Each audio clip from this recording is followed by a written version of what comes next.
우리가 그 세상을 살아가면서 가장 어려워하는 것이 있다면 무엇일까요? 한 가지를 뽑자면 뭐가 제일 어려우세요? 사람 관계, 인간 관계가 가장 어렵다. 인간 관계가 왜 어려울까요? 뭐 때문에 어렵다고 느끼시는 거죠? 그냥 정답만 말씀하시네. 내 마음과 다르기 때문에. 난 이랬으면 좋겠는데 상대방은 그렇지 않은 거죠. 어, 제가 언젠가 한번 얘기했었던 그 독일의 철학자가 있는데 19세기의 철학자인 아르투아 쇼펜하우어라는 사람이 있거든요. 이 사람이 뭐라고 이야기를 했냐면 사람이 건강하려면 세 가지가 있어야 된대요.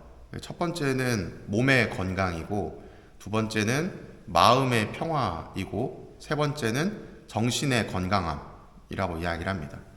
그런데 이 세 가지가 다 이루어지기 위해서는 필요한 조건이 있는데 그것이 무엇이다 라고 이야기를 하냐면 고독해야 된다고 이야기를 합니다. 고독하다는 말은 어떤 의미죠? 이렇게 사람들과 만나고 이런 것이 아니라 홀로 있는 시간이 있어야 된다는 거예요. 그리고 그 홀로 있는 시간을 의미 있게 보낼 수 있어야 된다는 거죠. 우리가 사람들과 만나면서 관계를 맺을 때 많은 경우에 어떤 관계를 맺게 되는가 살펴보면 상대방에게 무언가를 기대하는 관계를 추구해요. 가령 제가 전혀 모르는 사람, 낯선 사람을 탁 만났어요. 그냥 지나가다가 정말 아무 관계가 없는 사람을 딱 만났어. 지나가다가 눈빛을 딱 마주쳤네? 그 사람은 저한테 어떤 영향을 끼칠까요? 전혀 끼치지 않아요. 그냥 지나가는 사람이니까.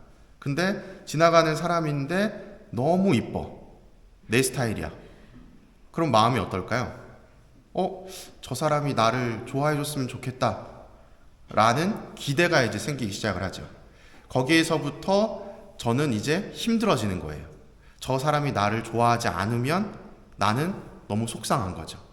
내가 이렇게까지 했는데 저 사람이 나에게 이런 반응이 오지 않으면 속상한 거죠. 근데 지나갔던 사람 중에 그 전에 있던 사람을 떠올려 보면 얼굴도 못생기고 전혀 내 스타일도 아니고 아무 관심도 안 가는 사람이야. 그럼 그 사람한테 기대가 있을까요? 없죠. 그럼 내 마음은 어떻죠? 아무렇지 않은 거죠. 동요가 없는 거죠. 편안한 거죠. 쇼펜하우어는 이러한 측면을 이야기를 합니다. 사람이 인간과의 관계를 맺을 때에 그 시작점이 스스로가 불안하고 무언가를 상대방으로부터 얻기를 바라는 마음 때문에 관계를 맺는데 실상은 그 관계 때문에 더 힘들어진다는 거예요. 그래서 인간은 홀로 있을 때 스스로를 돌아보고 스스로가 좋아하는 것, 그 고독한 시간을 즐길 줄 알아야만 건강해진다라고 이야기를 합니다.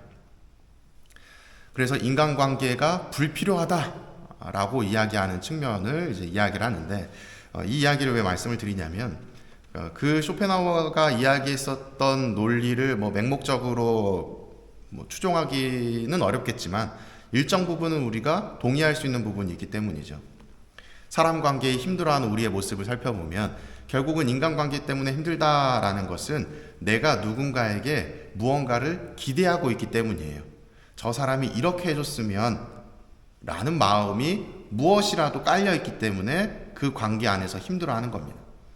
내가 받고자 하는 것들 혹은 상대방으로부터 어떤 바라는 무언가가 전혀 없다면 내가 힘들 이유가 없는 거예요. 그래서 가장 힘든 관계가 어떤 관계죠? 부부관계인 거예요. 그리고 자녀와의 관계. 왜? 바라는 게 너무 많거든요. 이랬으면 좋겠고 저랬으면 좋겠고 근데 내 마음처럼 안 되니까 내가 너무 힘든 거죠. 그 사람에게 바라는 것이 없다면 전혀 내가 흔들릴 것이 없는 것. 오늘 복음에 보면 루카복음에 예수님께서 바리사이들의 지도자에게 이런 이야기를 하죠. 저녁 식사를 베풀 때 친구나 형제나 친척이나 부유한 이웃을 부르지 말라고. 왜냐하면 그들도 다시 너를 초대하여 네가 보답을 받게 된다고. 여기서의 포인트는 네가 베푼 만큼 다시 돌아오니까 받을 수 있는 사람들에게 베풀지 말아라 라는 포인트지만 또 이 상황을 조금 더 살펴본다면 아마도 그 관계가 내가 무언가를 베풀면 상대방도 나에게 베풀어야 되는 관계, 그러니까 서로 동등한 관계이기 때문에 또 기대하게 되고 또 요구하게 되고 그 안에서 다툼이 생기는 관계이지 않나. 우리가 진정으로 관심 가지고 이 편안한 마음을 지니려면 내가 받을 수 있는 관계가 아니라 받지 못하는 관계에게 관심을 기울여야 되지 않나. 그것이 이제 바로 뒤에 나오는 가난한 이들, 장애인들, 다리 저는 이들, 눈먼 이들이 여기에 해당이 되는 겁니다.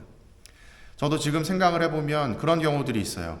뭐 동기들하고 밥을 먹거나 할 때 어렴풋이 한 번씩 툭툭 떠오르는 거죠. 야, 내가 좋은 마음으로 비싼 식당 가서 밥을 샀는데 얘네는 나한테 밥을 안 샀네? 하는 불편한 마음들이 은연중에 한 번씩 올라올 때가 있는 거죠. 하지만 제가 예전에 전혀 진짜 생판 모르는 사람이 와가지고 뭐 배고파서 그러는데 돈 좀 꺼달라고, 그 사람이 분명히 돈이 없어서 저한테 돈을 달라는 건 아닌 건 알았지만 그럼에도 불구하고 그냥 지갑에서 돈을 꺼내줬을 때, 그때 전혀 그 사람이 되돌려줄 거란 생각도 하지 않고 아무런 감정도 없었기 때문에 지금 머릿속에는 그저 좋은 기억으로만 남아 있습니다. 아, 내가 그래 선을 베풀었지, 그 사람의 의도가 어떠했든 간에 내가 베풀고 내가 행복했으면 된 거지 라는 것, 그 결과만 남아있을 뿐입니다. 그래서 오늘 복음에서 이야기하는 부분을 저 나름대로 해석을 한다면 주변의 인간관계에 너무 연연하지 않도록 하시는 것도 우리에게 필요하지 않나 하는 생각이 들어요. 우리는 사회성이 있는 동물이라면 동물이기 때문에 관계에 집중하면서 살아갈 수밖에 없습니다. 내가 자립해 있으면 나를 통해서 연결되어 있는 다양한 관계들이 있을 수밖에 없어요. 그런데 여기에 너무 연연하다 보면 결국은 상대방만 남고 나는 사라지게 돼요. 그리고 나를 돌보지 못하고 내가 무너져 내리면 결국은 나와 맺고 있는 관계에게 좋지 않은 영향을 끼치게 됩니다. 부정적인 감정들. 그렇기 때문에 그 관계에 연연하기보다 조금은 관계가 소홀하고 끊어지는 것들도 있을 수 있겠지만 먼저 나를 돌보고 나의 건강과 나의 마음의 평화와 나의 정신의 건강을 먼저 챙기고 그 이후에 내가 여력이 될 때 관계들을 조금 신경 쓰는 것이 필요하지 않을까 하는 생각이 들어요. 고독한 것을 즐길 줄 알아야 건강하다고 이야기를 합니다. 내가 홀로 서 있는 이 고독의 시간이 힘들다면 어쩌면 나는 나 자신을 사랑하는 것이 아니라 다른 타인으로부터 사랑받고자 하는 마음이 넘치는 것은 아닐까 생각해 보시면 좋겠습니다. 사랑합니다.